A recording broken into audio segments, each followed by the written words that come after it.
하루에도 수백 개씩 쏟아지는 경제 뉴스들. 복잡하고 재미없고 깊이가 없어서 실망하셨습니까? 복잡한 건 쉽게, 쉬운 건 재밌게. 재미있는 건 깊게 전해드립니다. 뉴스는 이해다.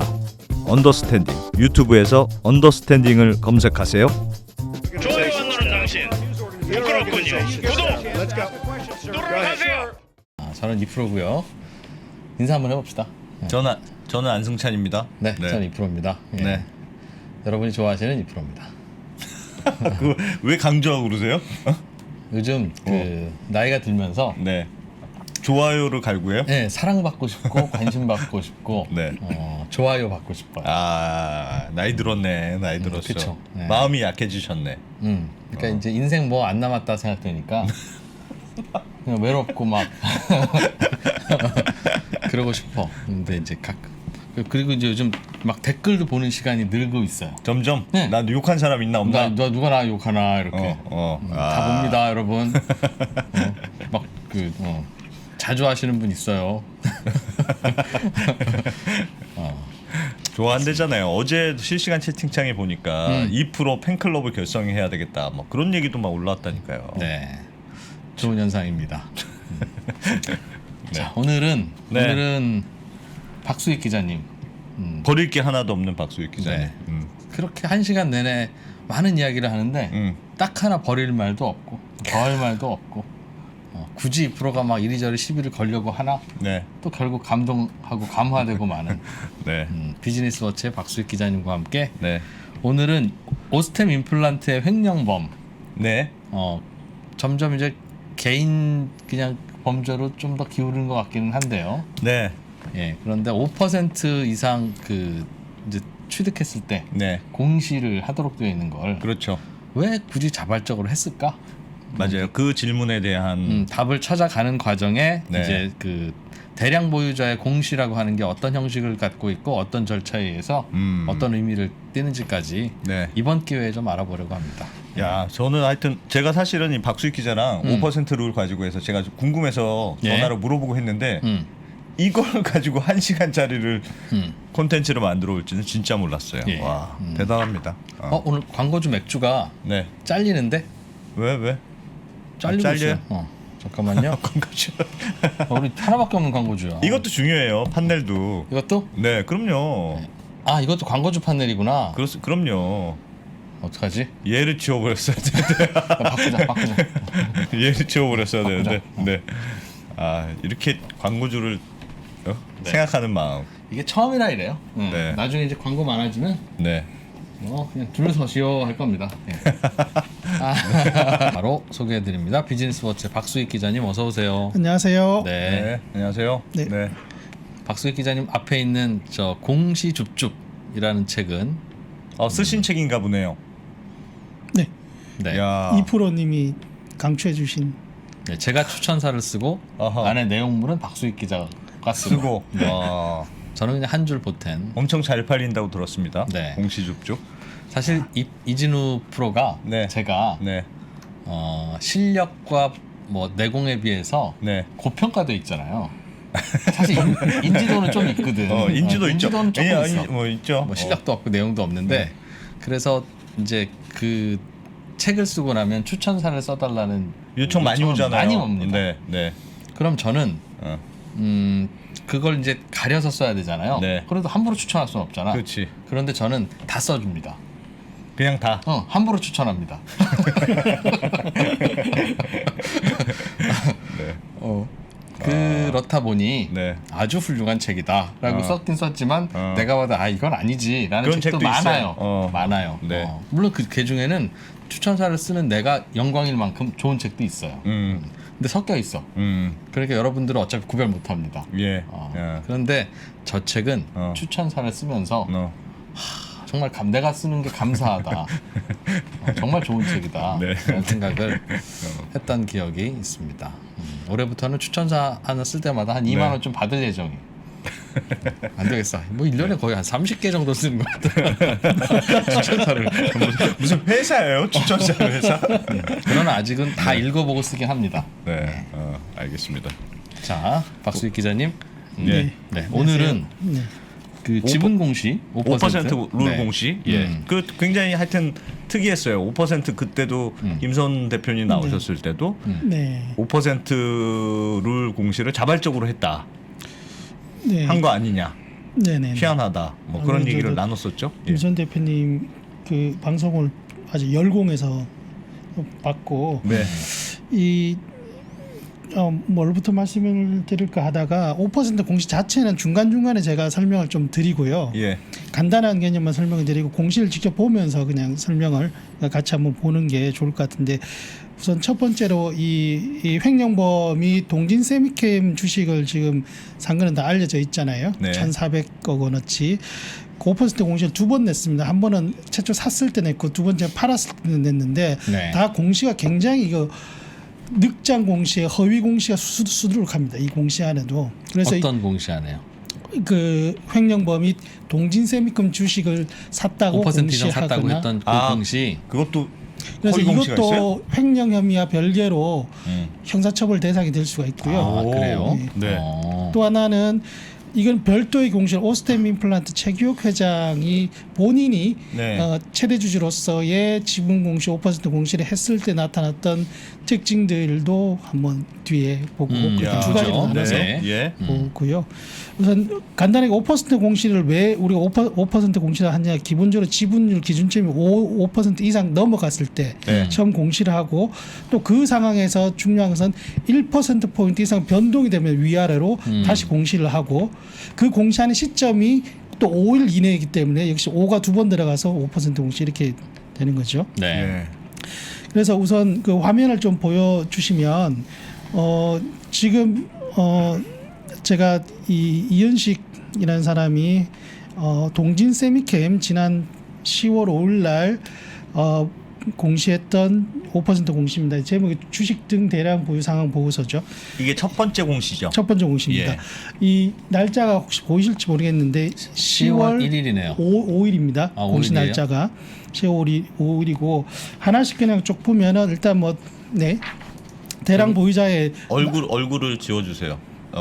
네네. 대량 보유자에 이렇게 뭐 나오죠. 그런데 보시면 이게 지금이야 우리가 이 사람이 그 사람이랑 알 수 있지만 여기 보면 직업 없고 네. 업무상 소속회사 없기 때문에 그 당시에는 그냥 파주라고 나와 있으니까 그래서 파주 슈퍼겜이 예.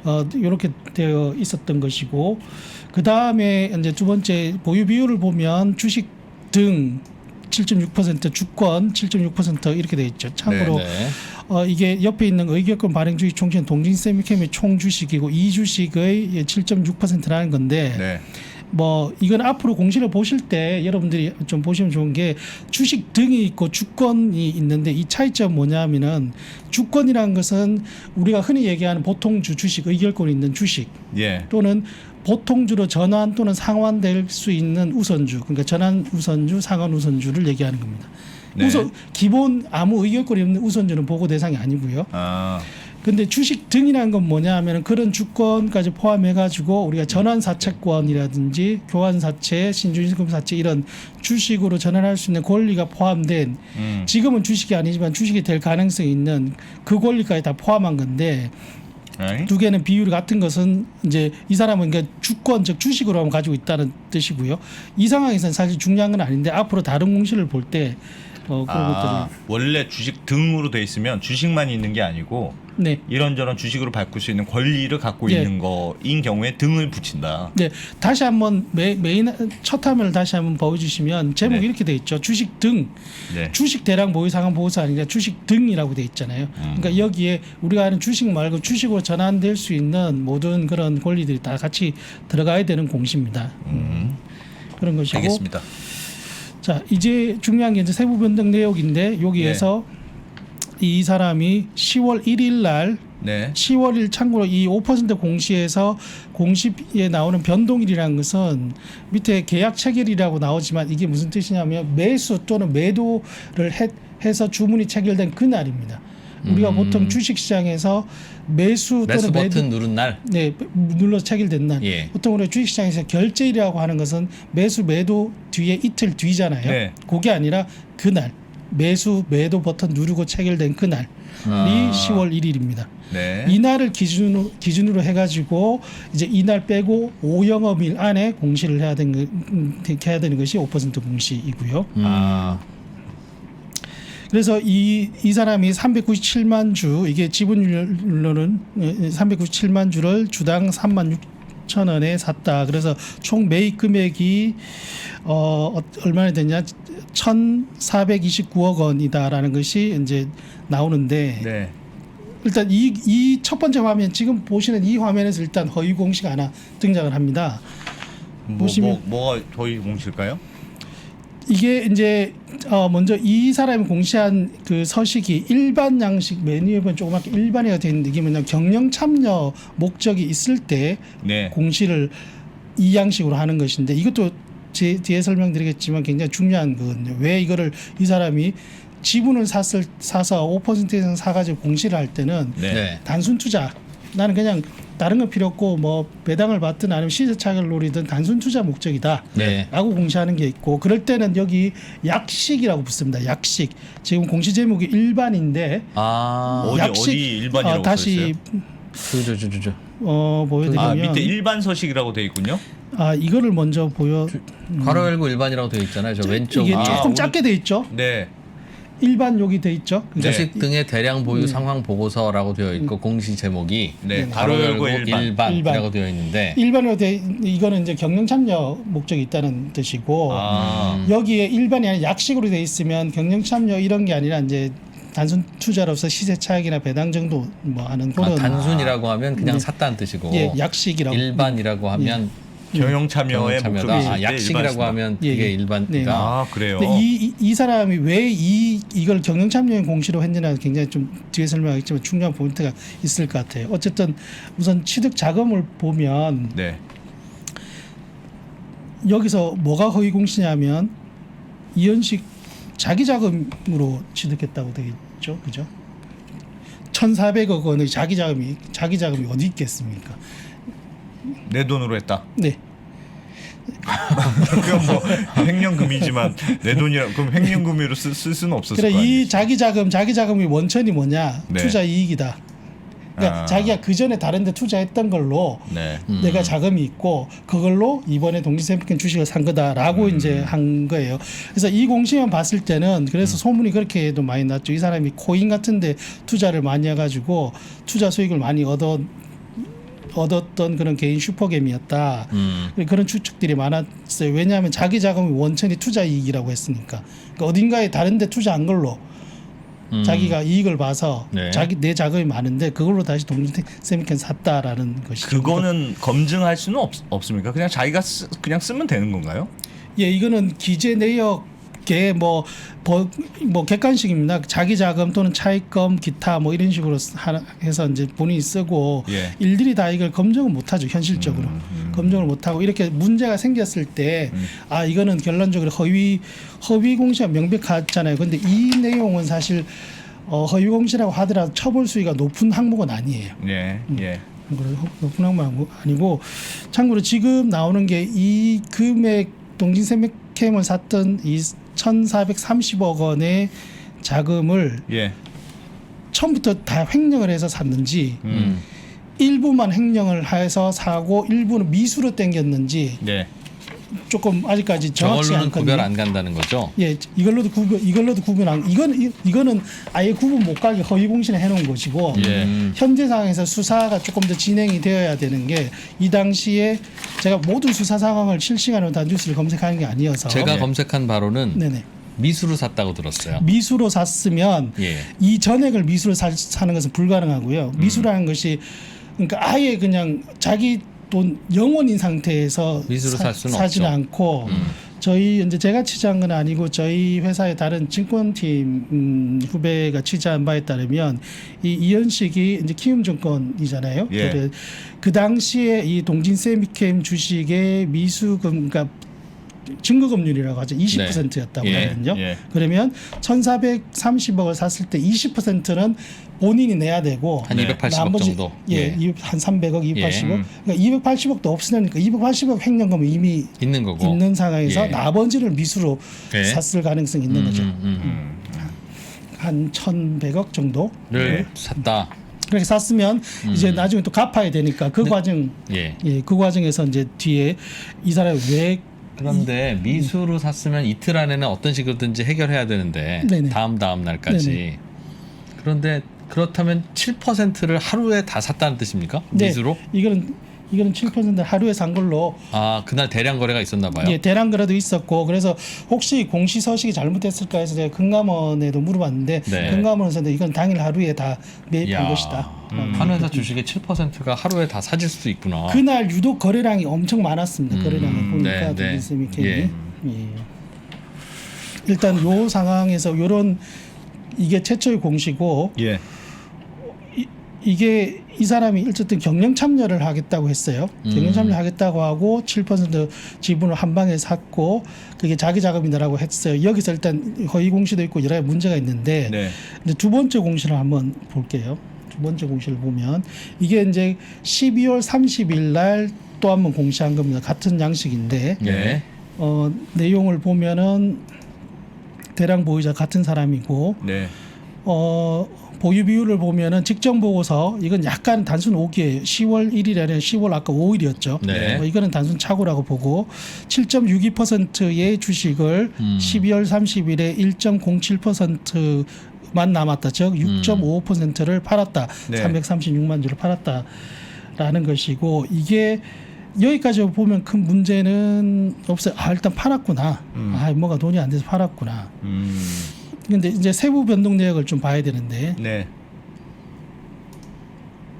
자, 이 사람이 판 게 11월 18일부터 해서 쭉 이렇게 팔았어요. 예. 아까 10월 1일 날 산 거고 네. 이제 한 달 넘게 그래서 이 부분에 대해서도 좀 약간 그러니까 전 미수가 얼마인지 이런 거는 좀 더 확인을 해야 될 것 같아요. 예, 사실 예. 왜냐하면 한 달 이상의 텀이 있잖아요. 그죠? 최초 판 게. 네. 자 이렇게 쭉 팔았는데 12월 20일 날 마지막으로 팔고 해서 남은 게 이제 55만 주를 남겨두고 네. 336만 주를 다 팔았어요. 근데 예. 여기에서 또 결정적인 허위 이거는 지연 공시인데 고의적인 뭐가 나오냐면 자 세부 변동 내역을 보면 이게 최초 5% 이상을 공시를 했을 때 예. 그 다음에 이제 변동 공시는 1% 포인트가 위로 가든 아래로 가든 바뀌면 또 공시를 해야 되거든요. 네. 총발행 주식에 예. 동진 세미킨 같은 경우에는 아까 보면은 총발행 주식이 5,141만 주니까 1% 하면 대략 한 52만 주 잡으면 되겠죠. 네. 52만 주. 예. 자 여기서 보시면 51만 주 이상 변동이 처음 된 게 날짜가 언제냐? 11월 19일이네요. 그렇죠. 11월 19일이죠. 이때 이미 73년 팔았으니까 이때 이미 보고 의미가 생기는 거예요. 네. 11월 19일이 참고로 금요일이었습니다. 네. 그러면 11월 19일 일단 금요일 제하고 그 다음 5일 월화수목금 하면은 날짜가 언제냐면 11월 26일이에요. 네. 예. 11월 26일 날 이 사실 공시를 했어야 했어야 돼요. 되는데. 그런데 지금 보면 날짜가 언제냐면은 12월 30일 날 공시한 거잖아요. 한 달 이상 지연 공시 네. 했어요.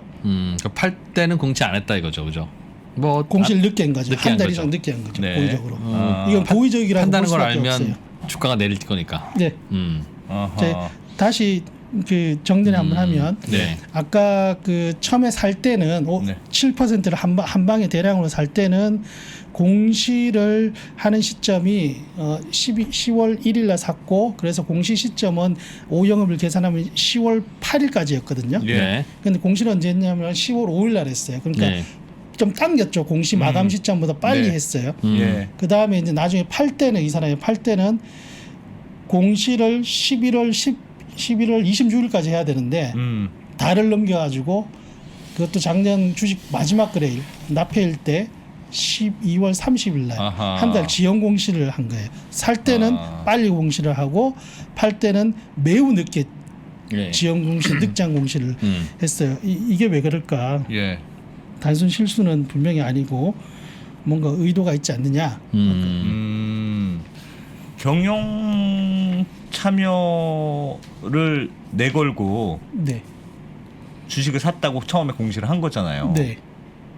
그럼 보통 경영 참여를 했다고 생각하면 네. 누군가 그런 공시가 나오면 이건 무슨 지분율 경쟁이 생기는 건가? 그렇죠.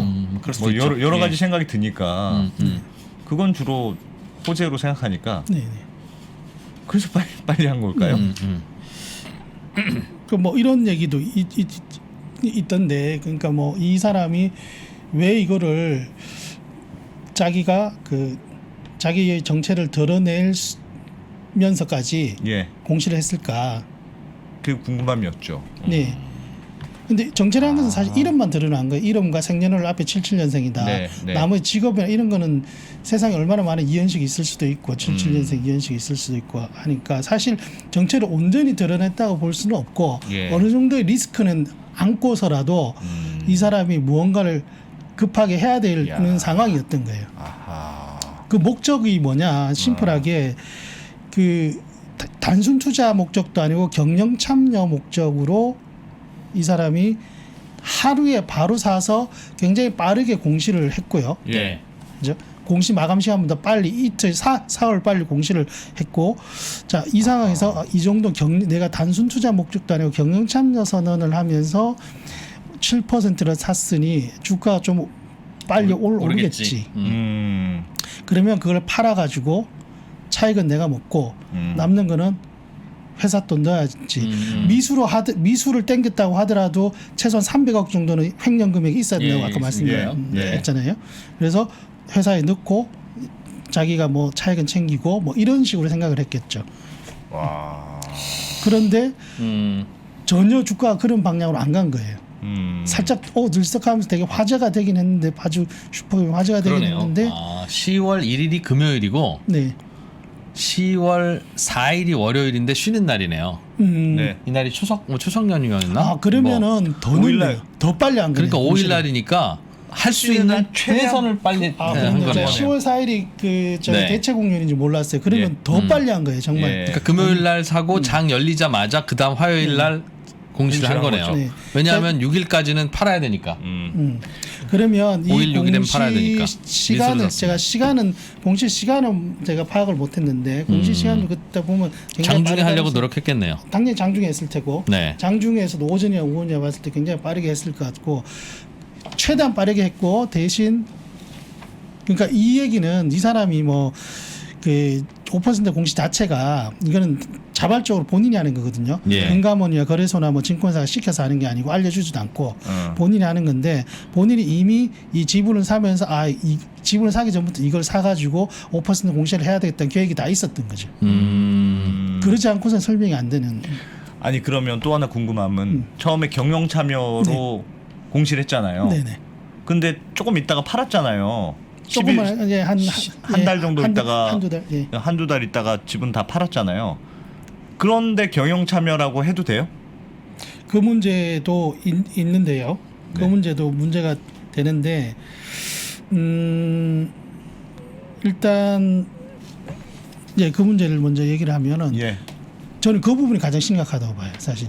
그러니까 지금 아까 자기 그 취득 자금에 대한 허위 공시 안문이 있었죠. 예. 그 다음에 두 번째 이 공시를 팔았을 때 변동 공시를 10월 26일까지 했어야 되는데 한 달 이상 늦게 12월 30일 날 했죠, 그죠? 네. 이거는 굉장히 늦게 한 거예요, 정말 어마어마하게 한 달 이상이면. 네. 이것도 처벌 대상인데 예. 지연 공시도 진짜 더 큰 처벌 대상이 바로 안프로님이 말씀하셨던 보유 목적 자체가 이미 허위다 이거는. 그런데 네.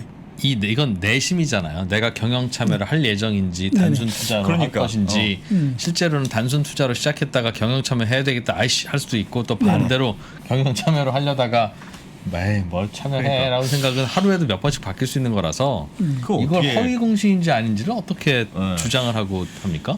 그러니까 그게 사실 제일 관건이에요. 그래서 저도 금감원하고 얘기를 해보고 했는데 다만 이제 논리적으로 이렇게는 저는 볼 수 있는 게 본인 자금 또는 본인이 합법적인 자금으로 투자를 해서 경영 예. 참여를 선언했는데 보니까 여의치 않아서 예.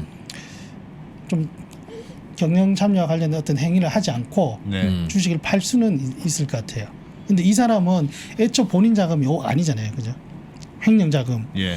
언제든 할 정도로 행정자금으로 경영 참여를 한다는 것은 뭐 하루 이틀 사이에 되는 것이 아니고 뭐 정황상은 허위일 가능성이 매우 높죠. 예, 네. 굉장히 그 길게 보고 가야 될 수 있는 그런 것들을 할 애초 불가능하잖아요. 횡령이라는 게 바로 다음 주에 드러날 수도 있고 한 상황에서. 네.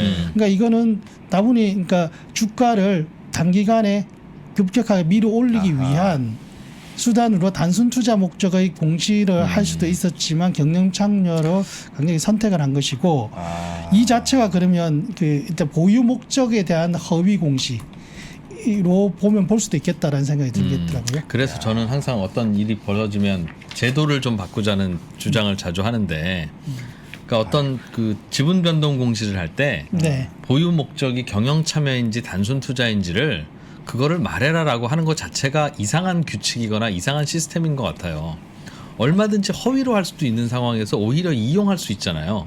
차라리 목적을 묻지 않으면 예. 그냥 늘었구나, 줄었구나 라고만 생각할 텐데, 이렇게 허위로 경영 참여라고 하든가 아니면 경영 참여할 생각이 있는데 단순 투자라고 하던가 해도 어차피 막지 못하는 거라면 굳이 그걸 왜 기재하도록 해서 혼란만 야기하느냐. 근데 그거는 5% 공시의 제도 자체가 취지가 뭐냐면은 투자자나 경영권 경쟁자라고 하면 회사의 경영진, 원래 네, 회사의 네, 경영진에게 지배 구조, 지배권 변동 가능성을 미리 예측할 수 있도록 해주는 거거든요. 그러니까 경영권 분쟁이 있을 수 있느냐 여부를. 예, 그래서 어떤 그 투자자, 일반 투자자들에게는 이런 주요 주제가 등장했다, 단순 투자 뭐든 이런 걸 알려주는 것이고, 특히 이게 경영 참여로 됐을 때는 이 기존의 경영진들에게 약간의 준비 기간을 준다는 취지의 공시예요. 이게 그래서 처음에 경영 참여를 선언하는 공시를 딱 때리면 냉각 기간이라 해서 쿨링 피리어드라고 해서 일정 기간 의결권을 행사 못합니다. 경영 참여라고 하면 네네. 의결권 행사 못한다고요? 계속은 아니고 예. 며칠 행사를 못해요. 며칠. 그러니까 그 기간에 냉각 기간 좀이라고 해서 좀 주고, 또는 단순 투자 목적에서 경영 참여로 투자 보유 목적만 바꿀 수 있거든요. 예. 바꾸더라도 역시 냉각 기간이라는 게 적용돼서 며칠 의결권 행사를 못하고, 또는 뭐 이러저러한 것들을 위반했을 때, 이 5% 공시를 위반했을 때 가장 일반적인 처벌이 뭐냐면은 의결권을 제한하는 거예요. 또는 그 위반한 공시 그 주식 수에 대해서 처분 명령을 내리는 것. 이것이 일반적인 처벌이 왜 이게 약하지 않느냐 생각하는데, 약한 게 아니라 이 5% 공시라는 취지 자체가 어떤 그런 경영권 변동에서 약간 회사 측의 경영진들에게 준비 기간을 주고 부당한 경쟁하지 말라. 그냥 니들이 선언하는데 일단 선전포고를 했으면 상대방이 준비할 기간을 좀 주고 들어와라. 이런 취지거든요.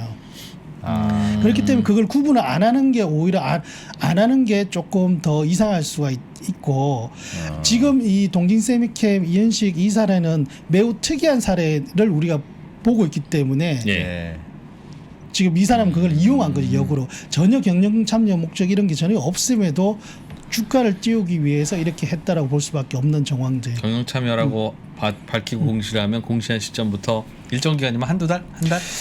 한두 달이 아니 며칠 안 됩니다. 사실 냉각 기간 자체는 며칠 안 되고. 뭐 아무 의미 없는 냉각 기간이잖아요.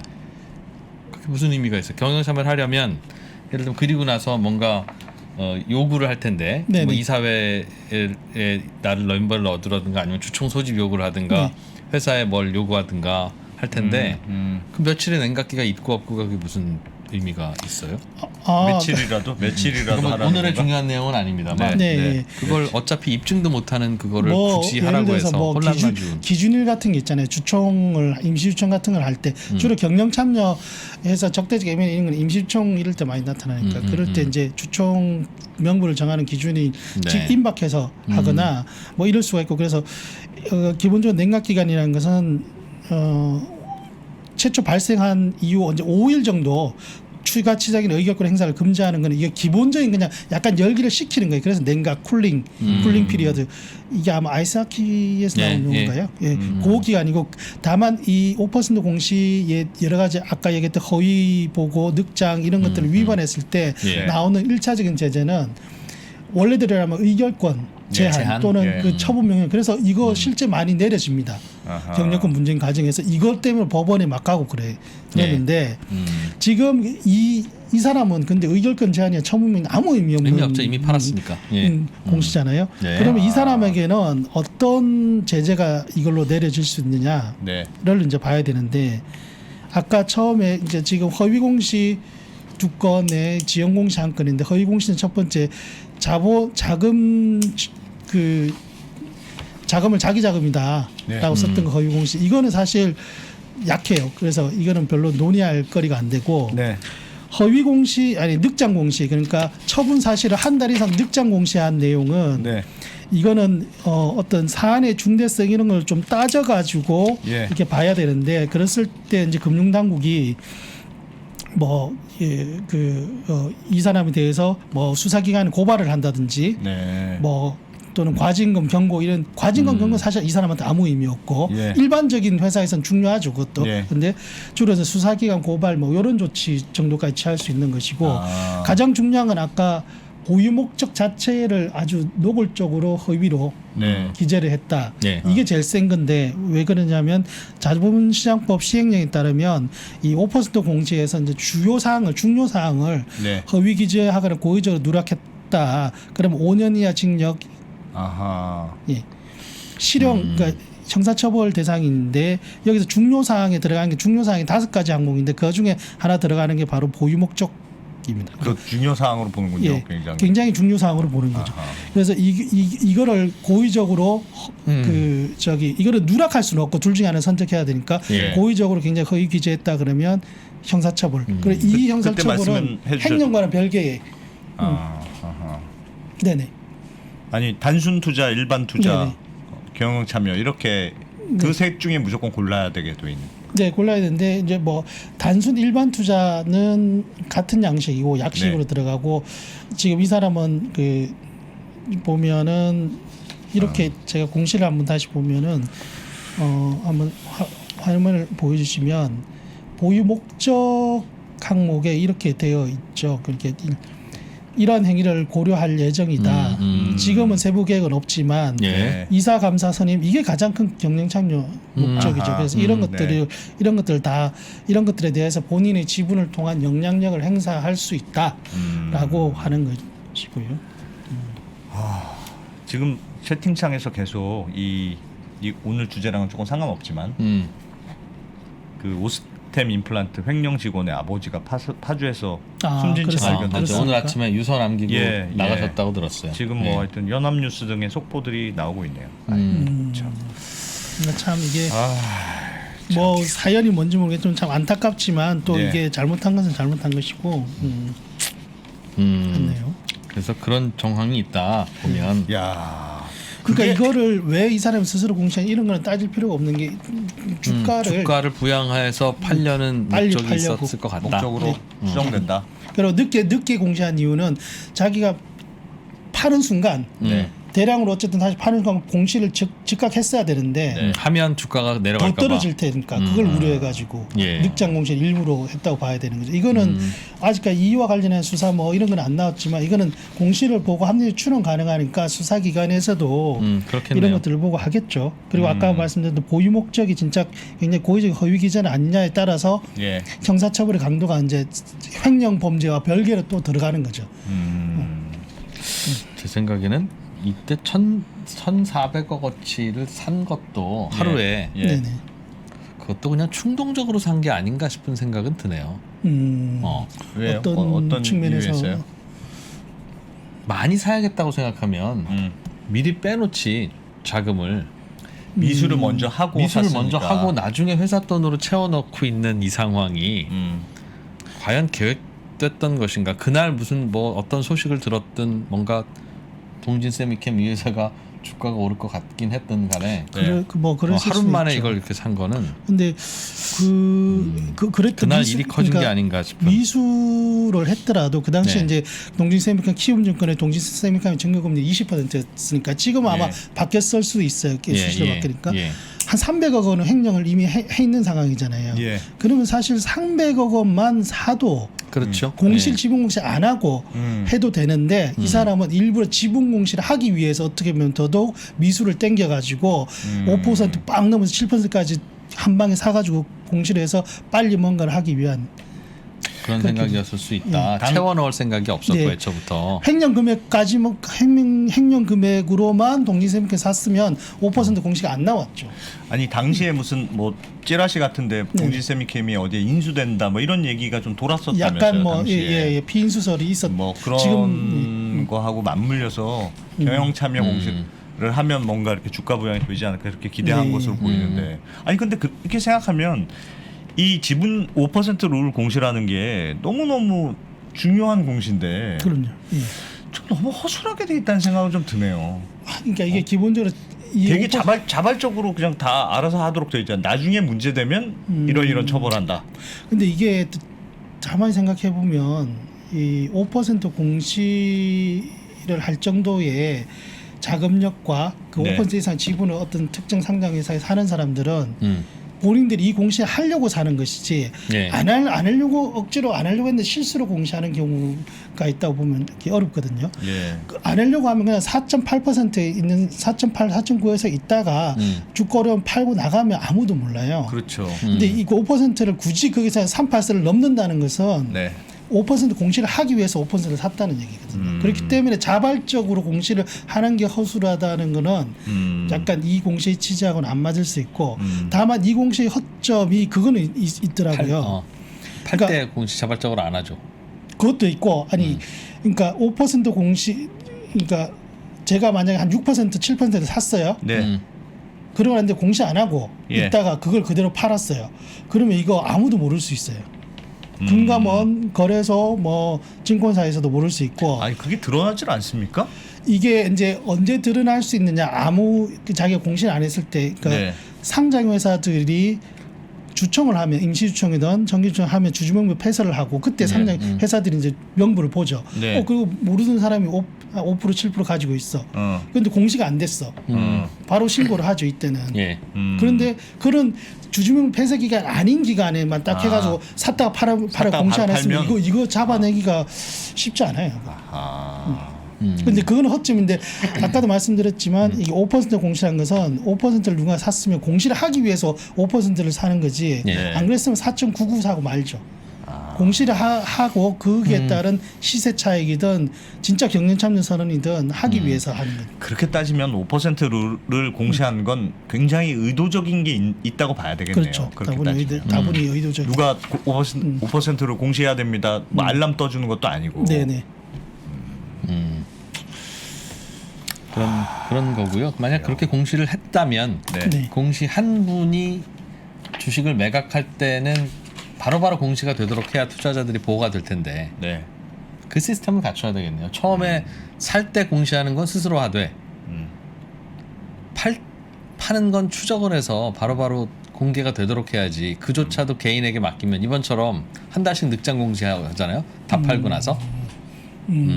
그리고 나서야 뭐 의결권을 막든 뭘 하든 그게 무슨 의미가 있겠으며 벌금을 때리더라도 그게 더 유리하다고 생각할 수 있으니까 네. 누가 5% 공시했는지는 주민번호까지 다 나오니 매수 공시를 한 순간 그 명단을 증권사들한테 보내면 네. 어떤 계좌든지 아 이분이 5% 공시한 분이구나라고 알 수 있을 거고 예. 그분이 매도할 때마다 이제는 증권사들이 공시를 하도록 하면 바로바로 그날 그러면 매도는 그분이 알아서 공시 자발적으로 안 하더라도 알려지죠. 저 채팅창에서는 하여튼 증권사에서 전화가 온다고 하시는 분들도 있던데. 전화요? 증권사가 왜 아무튼 전화를 그렇습니다. 할까요? 어떤 그런 전화가 오는지 안 오는지를 도저히 알 수 없어서 뭐 너무 이상해서 증권사가 가끔 뭐 할 수는 있겠지만 네. 기본적으로 증권사가 이거를 의무사항은 의무사항 없군요. 전혀 없습니다. 네. 그래서 시스템상으로 이게 뭐 그 증권사 입장에서 이거를 뭐 친구 정신 투철해 가지고 예, 글쎄요. 예. 그 하여튼 아하. 그 사전에 이거를 이 기본적 공시 자체가 공시를 하게끔 유도하는 공시고 이거는 네. 그 자발적으로 또 해야 되는 공시가 자본시장법에 나와 있습니다. 공시 보고 네. 의무 예. 주체를. 알겠습니다. 그 다음 제가 하나 시간이 많지 않아서 하나 네. 보면 네. 이번에는 오스템 임플란트의 5% 공시를 하나 예. 말씀드리겠습니다. 이거는 최규옥 회장이 한 공시인데요. 화면을 네. 보여주시면 오스템 임플란트의 그 주식 등 대량 고유 상황 보고서이고 네. 보유자 그러니까 보고자가 한자로 되어 있지만 최기욱 회장이죠. 한글도 있군요. 죄송합니다. 그리고 보유 비율을 보면 저게 26.4%를 가지고 있어요. 주식 등이나 주권이나 똑같아요. 그러니까 이분이 다른 어떤 권리를 지금 가지고 있는 건 아니고 주식으로만 오로지 20.64%를 가지고 있어요. 의결권이 있는 주식으로. 근데 이게 변동이 없잖아요. 직전 보고서와 이번 변동이 없는데 이걸 왜 하냐? 5% 공시는 변동 공시가 있고 변경 공시가 있습니다. 변동이라는 것은 어떤 주식 수의 수량이 바뀌었을 때. 변경이라는 것은 수량은 바뀌지 않았는데 어떤 주식에 포함된 여러 가지 조건이 바뀌었을 때. 예를 들어서 대출을 받았다든지 뭔가 공동 보유 계약을 맺었다든지 뭐 등등. 그래서 여기서 보면 옆에 변동 변경 사유 이거는 보면 변동에 있는 것이 아니라 변경에 가 있잖아요. 변동에 있으면 이게 주식 수량이 바뀌었다는 뜻이고 변경에 있어요. 그래서 주식 담보 계약 기간이 변경됐다, 만기 연장됐다는 것인데 어떤 건지 보려면 역시 세부 변동 내역을 봐야 됩니다. 사고 판례 없다. 죄송합니다. 세부 변동 내역이 아니라 이건 변경이기 때문에 보유 주식 계약을 봐야 되는데요. 굉장히 많아요. 주식 담보대체 총 15건이 있어요. 1번에서 5번. 그 거래 계약 상대방 금융회사로 따지면 13건이 있고요. 근데 이 중에서 다 이번에 변경 대상이 아니고 이게 참 되게 약간 헷갈리게 되어 있는데 이 중에 실제 바뀐 거 요 항목입니다. 지금 11번. 11번 이게 대신증권에게 9만 주를 맡기고 체결한 주식담보대출 계약이 다 흩어져 있잖아요. 이게 기존 공시에서는 12월 30일까지 돼 있었어요. 작년. 그래서 12월 30일 일막해서 만기를 6개월 연장한 거예요. 올해 6월 29일까지 연장을 한 그런 공시. 그리고 만기 연장. 네네. 그리고 여기서 또 하나 또 봐야 되는 것이 이 담보 유지 비율이거든요. 주식 담보 대출을 했을 때 이 담보 유지 비율이라는 것이 보면 이자율도 쭉 다르고 담보 유지 비율도 좀 다른데 그러니까 쉽게 얘기하면 1,000만 원어치의 주식을 담보로 제가 1,000만 원어치 주식을 담보로 500만 원을 빌렸어요. 그러니까 대출 금액 대비 현재 계좌에 있는 금액이 2배잖아요. 그럼 담보 유지 비율이 200%가 되는 거죠. 이 정도는 기본적으로 해줘야지 주식이라는 게 변동성이 있기 때문에 이렇게 이제 대출을 하는데 만약에 대출 금액은 제가 500만 원 그대로인데 이 주가가 떨어져 가지고 1,000만 원짜리 주식이 막 800만 원, 700만 원 되면 담보 유지 비율은 그대로 있는데 담보 평가 금액이라고 해서 그게 떨어지잖아요. 그죠? 떨어지잖아요. 근데 이때 이게 이 최초 유지에 설정했던 담보 유지 비율을 충족을 하지 못하면 그러니까 주가가 떨어져 충족을 하지 못하면 증권사가 연락을 합니다. 이때는 연락을 해요. 증권사가. 아까는 연락을 해야지만 이때 연락을 해서 담보 비율 모자랍니다. 돈 채워 넣으시거나 돈 채워 넣으세요. 못 채워 내일 반대면입니다. 네네네. 전 연락 오는 거 알아요. 받아봤거든. 진짜요? 와. 5% 공시는 연락 온지 몰라. 뭐 그렇게 사본 적이 없으니까. 여기서 보면 지금 이게 표시가 이렇게 된 제가 하나의 그 화면을 다른 화면 하나 보여드릴게요. 그 PPT 화면 잠깐 연결을 해주시면. 그래 최기욱 회장이 이렇게 돼 있어요. 여기서 제가 옆에 분홍색이죠. 분홍색으로 칠한 게 뭐냐면 이미 담보 유지 비율 밑으로 떨어져 있는 그러니까 12월 그 작년 말 기준으로 현재 거래 정지가 되기 직전에도 떨어져 있는데 사실 이거는 심각하지는 않아요. 왜냐하면 뭐 그렇게 차이가 안 나잖아요. SK증권에 빌린 게 담보 유지 비율이 250%인데 지금은 이제 약간 25% 부족한 이런 식으로 돼 있으면 이거 채워넣는 거는 일도 없을 테고 약간 뭐 큰손 고객이다거나 약간 봐줄지도 모르겠어요. 그런데 문제는 지금 거래 정지가 되어 있는 상황이고 1월 24일까지 상장폐 실질 심사 대상인지 아닌지 판단하는 시간이고 거의 뭐 99.9% 상장 폐지 적격성 심사 실질 심사 대상으로 들어가겠죠. 이건 안 들어가게. 그러면 최소한 거래 정지 1년 이상 가고 황금성이 없는. 근데 이게 아까 보면은 이 공시에서 계약 연장 그러니까 계약 기간이 네. 전부 다 올해 만기예요. 올해 3월부터 9월 그러네요. 제일 긴 게 12월인데 17일. 예. 어쨌든 제일 긴 이걸 기준으로 하더라도 이때까지 거래 정지 안 풀리는 네. 주식을 증권사들이 이걸 계속 연장시켜 줄래야 줄 수가 없어. 주면은 이 사람들이 본인이 배임이 된 거죠. 시켜줄 수가 없는 상황이에요. 그러면 이때 무슨 일이 발생을 하느냐? 예. 그러면 상환해라. 예. 첫 번째 네. 상환하면 끝. 상환 또 못하게. 상환 못하면 증권사들이 갖고 와야죠. 이거는 갖고 왔다가 그럼 나중에 반대 매매를 해야 되는데 네. 거래 정지 상황이니까 반대 매매를 또 못 하잖아요. 그렇죠. 거래. 예. 그러면 거래 정지가 나중에 어떻게 해서 잘 돼서 뭐 한 1년 재상장이 정도 됐다. 지나서 다시 상장 유지가 되는 네. 직후 반대면 바로 들어가죠. 이거는. 바로 들어가요. 들어갈 수밖에 없겠죠. 증권사들이 이 담당하는 부서에서 야. 1년 이상 묶여 있는 주식을 네. 그래도 봐주고 또 오를까라고 생각하면서 있을 가능성이 있을까요? 없다고 봅니다. 그리고 나서 뭐 어차피 받을 돈 또 추가로 받아도 되니까 다른 주식 내놓으시오 할 수도 있고 네네. 뭐 가압류 걸 수도 있고 하니까. 그래서 주식은. 이게 상장 폐지 절차 지난번에 김선 대표님이 엄청나게 자세하게 잘 설명해 주셨는데 네. 일단 무조건 상장 적격성 실질심사 가고 예. 가면은 상장 폐지 아니면 그 개선 기간 부여 상장 유지인데 상장 유지 바로 내려갈 가능성 거의 없고 예. 상장 폐지 아니면 아마 유력한 게 개선 기간 부여로 가면은 1년 거래 정지 그 상황에서 다시 상장 폐지 유지 개선 기간 그러면 한 번 더 개선 기간 받으면 2년 정지 네. 그렇죠. 또는 그 상태 바로 상장 폐지되면 큰일 나는 거고 네. 그냥 최소 1년에서 2년간 거래 정지된다고 봤을 때 또 어떤 문제가 발생하냐 하면 이 주식 장기간 증권사들이 담보로 맡겨 있는 황금성 없는 실제 이게 거래소에서 지금 제가 용어를 까먹었는데 이렇게 거래 정지나 관리 종목 지정되면 이 주식에 대한 평가액을 제로를 일단 보고 시작을 예. 하는데 어쨌든 거래 정지가 풀릴 때 반대 매매 가능성이 매우 높고 또 하나는 오스템 임플란트가 외국인 지분율이 뭐 다 외국인인지 검은 머리가 있는지 모르겠습니다. 한 43%의 외국인 지분율 그리고 기관 투자자를 굉장히 많잖아요. 네. 어쨌든 교정가가 굉장히 좋았던 주식이니까 예.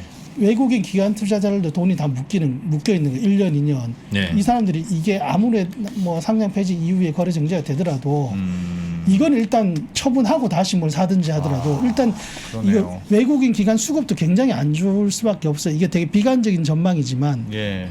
이거는 뭐 제 내피셜이 아니고 그런 저도 기관 자금을 이걸 얘기하기 계속 위해서 보유하고 있기가 어렵다. 전문가분들에게도 좀 많이 좀 여쭤봤어요. 사실 예. 이런 경우는 어떻게 되냐 통계적으로.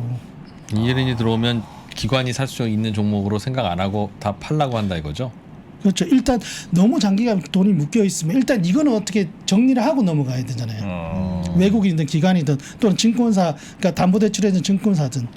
이 직원이 단독 범행인 거가 확인이 되면 네. 뭐 그럴 수 있지. 직원 관리 잘못한 건 있는데 네. 그것 때문에 상장 폐지까지는 아니다. 네. 뭐 돈 없는 것도 아니고 회사에.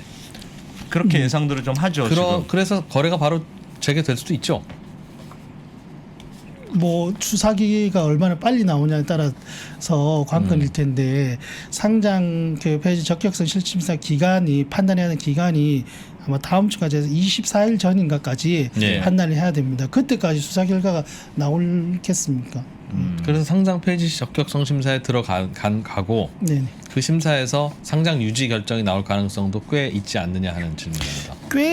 그거는 사실 제가 장담은 뭐 전혀 할 수는 없고 예. 상장 근데 폐지가 될 가능성이 높다고 보세요? 그렇진 않아요. 저는 그러니까 개선 기간이 좀 굉장히 많이 부여될 것이다라 그렇지 않을까. 왜냐하면 이게 기본적으로 회사 자체의 영업이나 실적은 굉장히 탄탄했던 나쁘지 회사고 않은데, 예.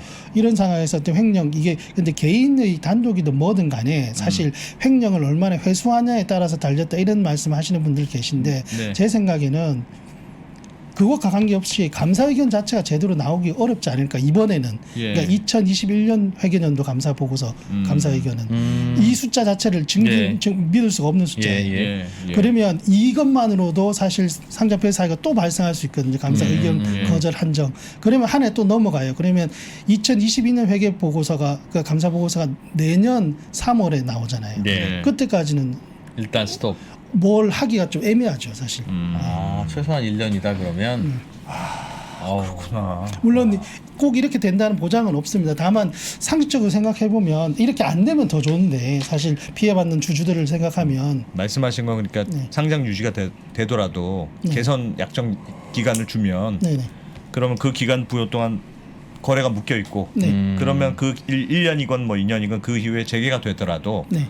보유하고 있던 기관들이 물량을 팔 가능성이 있다. 기관 외국인 그리고 증권사 지금 최기욱 회장 역시도 이거를 본인이 현금이 많으셔가지고 예. 다른 부동산이 있어가지고 이걸 일부는 갚을 수는 있겠죠. 근데 네. 다 못 갚는다 하면은 못 갚은 부분은 거래 정지가 풀렸더라도 이미 만기가 다 끝난 상황에서 해결을 네. 못한 담보 주식이 남아 있기 때문에 바로 나오는 거죠. 야, 아이고다. 아이고네요. 아우, 어렵네요. 네. 어렵네요. 오늘 이거 말고도 우울한 소식들이 계속 많이 나와서 뭐 그러게요. 수 뭐가 있어요? 아니 전투기도 뭐 추락해서 아이고. 조종사가 순직했다는 기사도 뭐 지금 막 떨어지고 본 아파트가 것 지금 뭐 붕괴됐다는 기사도 있고 하여튼 오늘 뭐 우울하네요. 네. 오스템 임플란트는 그럼 거래가 재개되더라도 네. 재개되는 첫날은 매도 물량이 많겠군요. 일단 증권사들의 주식담보대출 반대 매매가 나와야 될 수밖에 없는 상황이면. 좀 뭐 비유하겠는데 장벽이 딱 있는데 이거 막 다 장벽에 사람들 몰려 있는데 예. 장벽이 확 무너져 버리면 확 쏟겨 나가는 물론 이 과정에서 이제 거래 정지 기간이 길더라도 네. 오스템 임플란트라는 회사 자체가 이제 뭐 실적은 탄탄했기 때문에 그 실적을 더 잘 보여준다면 하락폭을 줄일 수는 있지 않겠느냐 이런 뭐 전망을 하시는 분들 계십니다. 사실 그거는 저희 뭐 전공 영역은 아니기 때문에 예. 네. 알겠습니다. 알겠습니다. 아이고. 아파트가 짓다가 무너졌어요? 아니 이거는 지금 뭐 기사들이 조금씩 나오고 있는데 보니까 무슨 완전히 무너진 건 아니고 외벽이 좀 무너진 것 같고 아이고. 희생자는 아직 없는 것 같은 예. 것 같습니다. 그나마. 그렇습니다. 아이고. 1년 정도는 그렇게 될 가능성이 높다는 얘기도. 자, 비즈니스워치 박수익 기자님과 이야기 나눠봤습니다. 5% 매입 공시 꼭 한 번씩 해보시기 바랍니다. 하겠습니다. 웃으면 안 제대로 됩니다. 배웠네요. 5%로 공시와 관련해서 이 정도 깊이 있는 얘기까지는 뭐 알겠습니다. 고맙습니다. 비즈니스워치 박수익 기자였습니다. 감사합니다. 가만히 계십시오. 예, 맞습니다. 그렇게 투자하십시오. 세상의 변화를 애써 무시하십시오.